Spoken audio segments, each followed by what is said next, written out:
আমার ভাই কবরে গুলি কেন বাইরে। ঢাকা বিশ্ববিদ্যালয়ের ছাত্রদল নেতা শাহরিয়ার আলম সাম্য হত্যাকাণ্ড ঘিরে চাঞ্চল্যকর তথ্য ফাঁস হয়েছে।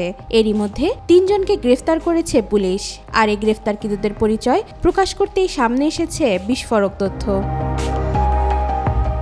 গত মঙ্গলবার রাত ১২টার দিকে সোহরাওয়ার্দী উদ্যান এলাকায় ছুরিকাঘাতে নিহত হন ঢাকা বিশ্ববিদ্যালয়ের স্যার এ.এফ রহমান হল শাখা ছাত্রদলের সাহিত্য ও প্রকাশনা সম্পাদক শাহরিয়ার আলম সাম্য। এ ঘটনায় বিচারের দাবিতে বিক্ষোভ করেন ঢাবি শিক্ষার্থী ও ছাত্রদলের নেতৃবৃন্দ।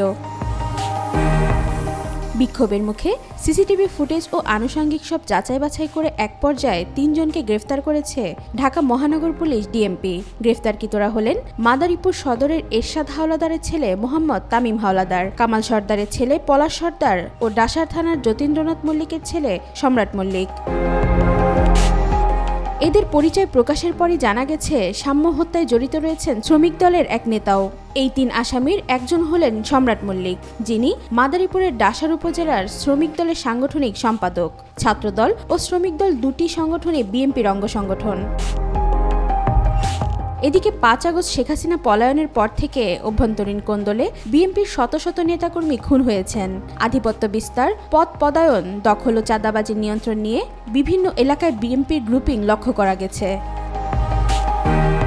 সাম্য হত্যার ঘটনায় জড়িতদের গ্রেফতার ও ঢাকা বিশ্ববিদ্যালয়ের উপাচার্য ও প্রক্টরের পদত্যাগের দাবিতে বিক্ষোভ ও সমাবেশ করেন সংগঠনটির নেতাকর্মীরা। যা নিয়েও চলছে সমালোচনা।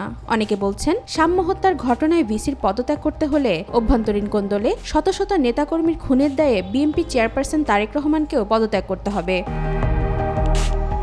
শাহরিয়ার আলম সাম্য ঢাকা বিশ্ববিদ্যালয়ের শিক্ষা ও গবেষণা ইনস্টিটিউটের স্নাতকোত্তরের ছাত্র ছিলেন।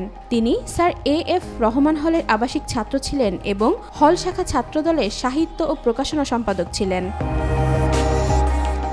ওয়াহিদা পারভীন ইশিতা, আজকাল।